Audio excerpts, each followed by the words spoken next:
C man, I won't blame you before you leave this video की तुम भी ये सोच रहे हो कि और ये भी वीडियोस और बाकी वीडियोस की तरह होगी। So give me 1 minute and imagine it.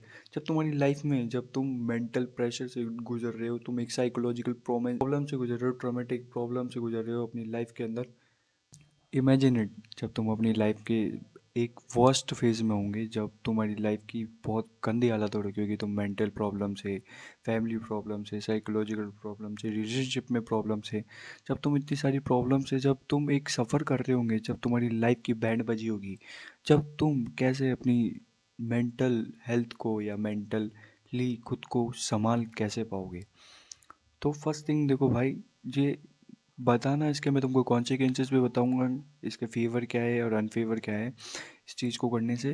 तो फर्स्ट थिंग है कि तुम्हें खुद को एक अपनी फिजिकल वर्ल्ड से तुमको बाहर निकल के अपने को एक अपनी सोल है जो तुम्हारे अंदर एक आत्मा बैठी है, उसे तुम्हें बाहर निकालना होगा।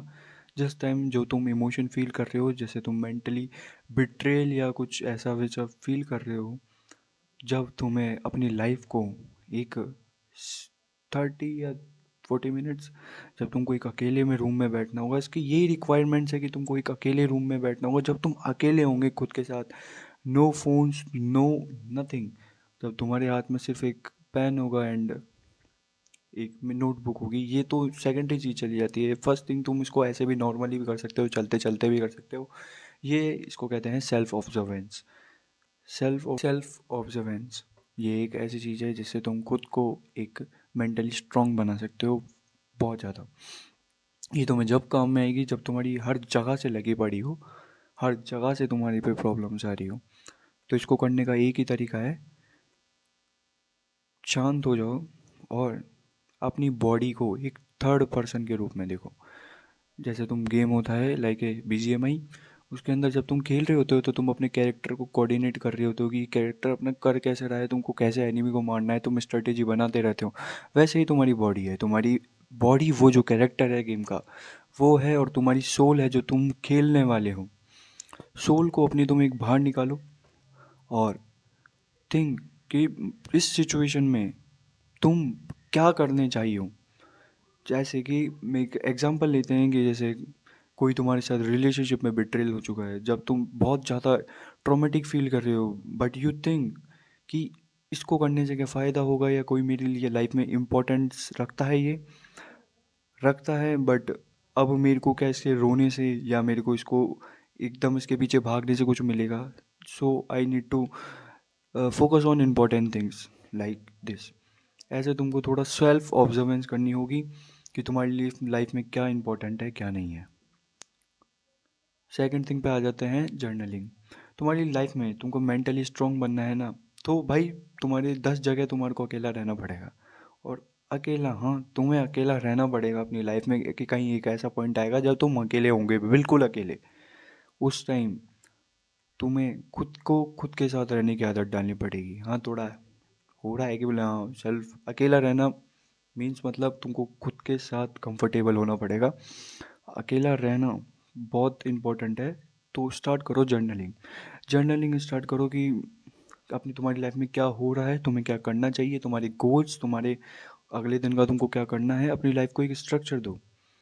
जब तो तुम अपनी लाइफ को स्ट्रक्चर नहीं दोगे तो तुम्हारे को यही सोचने में लगा रहेगा कि तुमको अगले दिन क्या करना है, तुम्हारे अगले दिन गोल्स क्या है। और जितना क्लैरिफाई में तुम अपनी प्रॉब्लम्स को लिख सकते हो ना, जितना तुम खुद की प्रॉब्लम्स को एक जिस वे में जितना तुम जितना डिस्क्राइब कर सकते हो, उतना तुम्हारी प्रॉब्लम सॉल्व हो जाएगी वहाँ तक। हाफ तो सॉल्व हो ही जाएगी।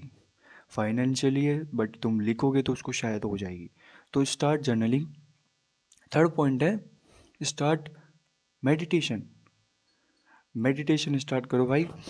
प्रॉब्लम ये है कि आज तक के लोग अपने पास्ट फ्यूचर प्रेजेंट तीनों में जीते रहते हैं। तो अभी अगर तुम्हारे लिए जो इम्पोर्टेंट है वो है तुम्हारा प्रेजेंट। अगर तुम पास्ट में जाओगे, ट्रॉमेटिक इवेंट्स याद आएंगे, तुम उसको लेके दुखी हो रहे हो, तो इससे कोई बेटर ये तो है ही नहीं कि तुमको बस लगे पड़े रहो सोचने में क्या हो रहा है क्या हो रहा है क्या हो रहा है। पास्ट इवेंट्स को भूलना और फ्यूचर के बारे में भी ज़्यादा सोचना ख़राब है। तो अपने प्रेजेंट में तुम क्या कर सकते हो उस पर ध्यान दो। प्रेजेंट तुम्हारा इम्पोर्टेंट है। प्रेजेंट में ध्यान दो। तुम ज़्यादा तुम्हारे को प्रेजेंट पे रहने की प्रैक्टिस करनी पड़ेगी कि कितना तुम प्रेजेंट में रह सक पाते हो। तो इसलिए मेडिटेशन स्टार्ट करो, उस पर फोकस करना स्टार्ट करो। और दूसरा, कुछ ऐसी स्किल्स ढूंढो जैसे जिससे तुम्हें मज़ा आता है करने में और तुम प्रेजेंट में रहते हो, और उसको करते टाइम तुम एक्टिवनेस रहती है तुम्हारी को, तुम्हारा कॉन्शियस माइंड एक्टिव रहता है। ये करना स्टार्ट करो। ये चीज़ें करने के बाद, और अब आते हैं इसके अनफेवर पार्ट में। जब तुम सेल्फ ऑब्जर्वेंस करने लग जाते हो, अपनी बॉडी को बार बार बाहर करने लग जाते हो, तो कुछ टाइम ऐसा आता है जब तुम्हें स्ट्रेस फील होता है या बहुत सारी चीज़ें तुम्हें प्रॉब्लम्स फील होती है। तो तुम्हारी लाइफ में स्ट्रेस और टेंशन्स, ये जो भी जितना भी तुम्हारे पास आता है, तो ये एक इंडिकेशन होता है तुम्हारी लाइफ के लिए कि ये तुम्हारे को क्या सिखाना चाह रही है, ये तुम्हारे को क्या लेसन देना चाह रही है। जब तुम सेल्फ ऑब्जर्वेंस ज़्यादा करने लग जाते हो तो तुम इस पर रिलायबल हो जाते हो। तुम्हें बस जो भी है बोले तुम करने, और तुम इंडिकेशन को इग्नोर करते जाते हो, जिससे तुम्हारी लाइफ को एक अफेक्ट भी हो सकता है। और जो तो इंडिकेशन है वो ज़्यादा इंपॉर्टेंट है। अगर तुम इंडिकेशन पे ध्यान दोगे तो शायद वो तुम्हारे को बहुत ज़्यादा अच्छी जगह ले जा सके, या खुद वो भी सकता है भाई। क्योंकि कुछ कुछ इंडिकेशन बेकार भी होते हैं, कुछ कुछ अच्छे भी होते हैं। और अब ये है, वीडियो यहीं समाप्त होती है। तुम्हें करना है तो करो, नहीं तो टाइम वेस्ट तो तुमने कर दिया है जितना सुन के इसको। चलो, मिलते हैं अगली वीडियो में। राधे राधे।